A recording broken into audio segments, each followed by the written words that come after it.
السلام علیکم ورحمۃ اللہ وبرکاتہ۔ اچھا، آج ہمارا موضوع ہے کہ ملحد کون ہے۔ تو قرآن کی ایک آیت میں کوٹ کروں گا۔ یہ جو ملحد ہے اس کے بارے میں ایک سورہ مجادلہ کی ایک آیت میں دے رہا ہوں، آیت نمبر 20 ہے۔ اس کو بیس بنا کے ہم بات کریں گے۔ ان الذین یحادون اللہ ورسولہ اولئک فی الذلین۔ اب یہ ذلیل کرنے والی بات ہو رہی ہے۔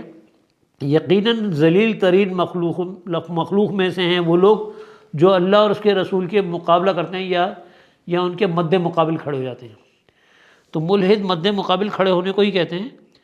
تو جتنے بھی لوگ دین سے الحاد کرتے ہیں اس کی جو وجہ ہے، اس کی اگر آپ کے بھی جاننے والوں میں کچھ لوگ ایسے ہوں گے جن کو آپ دہریہ کہہ لیں یا ایتھیسٹ کہہ لیں، اور یقیناً کسی نہ کسی تو آپ ملیں گے۔ خیر میں تو کافی لوگوں سے ملا ہوں، اور ملنے کے بعد مجھے اندازہ ہوا ہے ان سے بات کر کے کہ جو میں نے نتیجہ نکالا وہ یہ ہے کہ جب ہم نے دین کو چھوڑ کے مذہب بنا لیے اور جب ہم مذہب کی بات کرنے لگے تو اختلافات بڑھ گئے، ہم فرقوں میں بڑھ گئے۔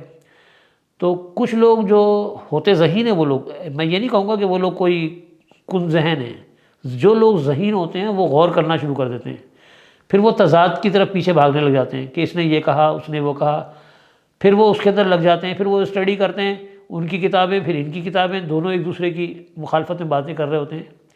تو الحاد بھی بیسیکلی مخالفت ہی سکھا رہا ہوتا ہے ہمیں، یعنی کسی خلاف ہونا۔ تو ہم جب اللہ کے مقابلے میں اور رسول کے مقابلے میں کھڑے ہو گئے تو اس کا مطلب ہمیں اینڈ میں یہ نظر آتا ہے ان لوگوں کو کہ یہ سب بیکار کی باتیں ہیں اور یہ سب ڈرامے بازی ہے، ایسا کچھ نہیں ہے، نہ اللہ ہے نہ رسول ہے۔ تو پھر وہ جو ہے اس طرح کی باتیں کرتے ہیں۔ تو جو ملحد لوگ ہوتے ہیں شروع میں آپ دیکھیں تو ان کا انداز کچھ اور ہوتا ہے، اس کے بعد وہ اس حد تک چلے جاتے ہیں کہ بعض وقت وہ اس طرح کی باتیں کرتے ہیں کہ یہ جو فطرت ہے بس یہی خدا ہے، اور یا ان کے کچھ لوگ جو ہے اس کی بیچ کی راہ نکال لیتے ہیں، کہنے کہ نہیں جی، یعنی وہ جو قرآن میں کچھ حصے کو تم مان لیتے ہو، کچھ کو چھوڑ دیتے ہو۔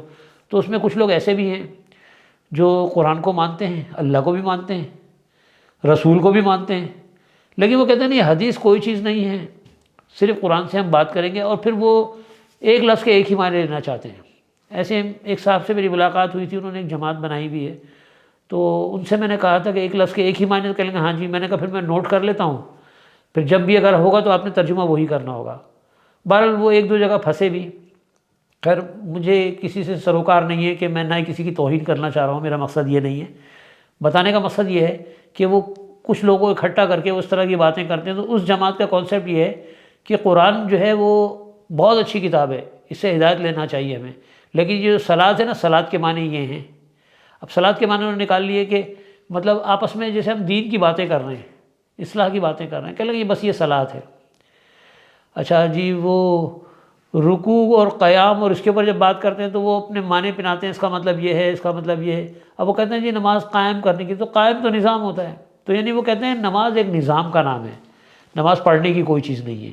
اور کہنے کہ نماز تو پوجا کو کہتے ہیں، جس طرح وہ ہندو پوجا کر رہے ہیں آپ بھی کر رہے ہیں، یعنی اس طرح کی باتیں وہ کرتے ہیں۔ تو اس طرح کی باتیں وہ لوگ کرتے ہیں، یا یہ وہ گروپ ہوتا ہے جو ہمارے ہی وہ لوگ جو دین کو مذہب بنا کے اور فرقے بنا کے اور فرقوں کی تعلیم دیتے ہیں، یہی منحرف کرتے ہیں لوگوں کو، اور ان کی وجہ سے وہ لوگ تنگ آ کے آخر میں کنارہ کشی اختیار کر لیتے ہیں۔ جس میں ایک وہ ایک ہے فیصل کر کے ہے، وہ حارث سلطان ملحد، اس کے تو میں نے کچھ مناظرے بھی دیکھے ہیں۔ تو وہ تو کہتا ہے اللہ کوئی چیز نہیں ہے، مطلب یعنی، اور ایسا نہیں کہ وہ کوئی پڑھا لکھا نہیں ہے، اس کی معلومات ہے، مطالعہ کر کے ہی بھٹکا ہے وہ۔ تو جو لوگ ہے نا قرآن میں کہ کچھ لوگ اس سے گمراہی لیتے ہیں، یضل بھی کثیرا و یہدی بھی کثیرا، تو ان کی بھی کثرت ہے جو ہدایت لے رہے ہیں، اور ان کی بھی کثرت ہے جو گمراہ ہو رہے ہیں۔ تو یہ باتیں پھر ان کے ذہن میں گھومنی شروع ہوتی ہے، اس سے مراد یہ، اس سے مراد، پھر وہ ایک مطلب نکال کے، ایک مطلب کبھی بھی ہم نہیں نکال سکتے۔ آپ نے اکثر دیکھا ہو کہیں ہم صلاۃ کی جہاں تک بات ہے تو صلاۃ کے اوپر ہمارا پورا پروگرام ہے، انشاءاللہ وہ آپ دیکھیے گا، اس میں آپ کو پورا قرآن سے صلاۃ ہی دکھائی ہے، میں نے کوئی حدیث بھی نہیں لی ہے اس میں وضو بھی دکھایا قرآن سے، اور تیمم دکھایا ہے، اذان دکھائی ہے، مسجد دکھائی ہے، 5 نمازیں دکھائی ہیں۔ اور تواتر بھی بتایا کہ کہاں سے سلسلہ شروع ہوا ہے. تو کیونکہ قرآن جو ہے وہ تقریری بیان ہے، موضوعاتی نہیں ہے. اب موضوعاتی بیان تو جب وہ بنتا ہے کہ جب ہم اس موضوع کو تلاش کریں قرآن میں. اب پورے قرآن میں سے اس کو نکالنا ایک مشقت کا کام ہے. تو کچھ لوگ کیا کرتے ہیں، جو ٹکڑے سناتے ہیں، ٹکڑا بھی آیت کا آدھا سنا دیں گے، چھوٹا بیچ کا ٹکڑا سنائیں گے، آیت بھی پوری نہیں سناتے، اور کہتے ہیں دیکھو اللہ تعالیٰ نے یہ فرمایا ہے. تو اس سے پھر وہ جو ہے وہ لوگ مطلب نکال کے، یا کچھ لفظ ایسے ہیں جو عربی میں اس کے معنی کچھ ہیں، اردو میں کچھ ہیں. جیسے لفظ وسیلہ، اردو میں وسیلہ کہتے ہیں کنیکشن کو، لیکن عربی میں جو وسیلہ قرب کو کہتے ہیں. سورہ مائدہ کی آیت ہے، اس میں ہے نا وجاہدوا وابتغوا الیہ الوسیلہ وجاہدوا فی سبیلہ.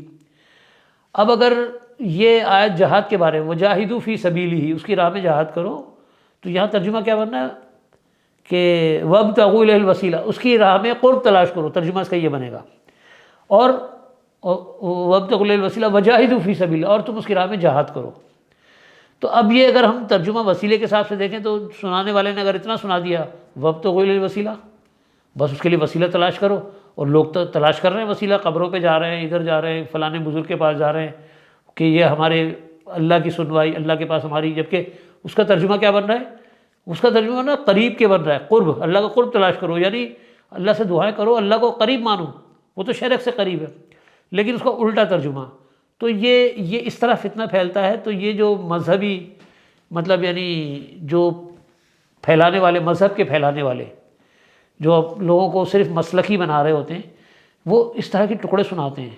تو کوشش یہ کریں کہ اگر کوئی آیت کا ٹکڑا کہیں سے سنے نا تو ان سے آیت نمبر لے لیں اور دیکھیں کہ یہ آیت کا جو ٹکڑا جنہوں نے بیان کیا، یہ اس کا رکوع کیا بن رہا ہے، اور آپ اس پیچھے چلے جائیں رکوع میں، اور جہاں رکوع ختم ہو رہا ہے وہاں تک پڑھیں. انشاءاللہ آپ کو کسی بھی اس کی ضرورت نہیں پڑے گی، اور یہ ساری چیزیں کلیئر ہو جائیں گی. کیونکہ ہم قرآن سے ہم قریب نہیں آ رہے. اگر ہم قرآن سے دوستی کر لیں، اس سے جڑ جائیں، اس کو واقعی ضابطہ حیات مان لیں، اس کو اوڑھنا بچھونا بنا لیں، اور غور و فکر اسی میں شروع کر دیں، تو انشاءاللہ وہ کوئی بھی چیز مشکل نہیں لگے گی. یہ تو قرآن کا کرشمہ ہے، یہ اللہ کا معجزہ ہے قرآن، کہ اگر جب آپ اس کو اس نیت سے پڑھیں گے، ہدایت کی نیت سے، تو واقعی ہدایت ملے گی. وَيُضِلُّ بِهِ كَثِيرًا کب ہوتا ہے؟ یعنی ضلالہ یا گمراہی کن کو ملتی ہے؟ جو پھر پیچ لڑا رہے ہوتے ہیں، کسی سے سن لیا اور اس کو آگے کوٹ کر دیا. اور اسی طرح سے جو ہے نا لوگ جو ہے دین سے دور ہوتے ہیں، اور جب وہ ایک وقت آتا ہے کہ دین سے وہ ان کو بغاوت کر کے اور دین کی مخالفت کر کے، مطلب یعنی وہ خود بھی ہٹ جاتے ہیں اور دوسروں کو بھی دعوت دے رہے ہوتے ہیں ملحد ہونے کی. چلیں اپنا خیال رکھیں. السلام علیکم.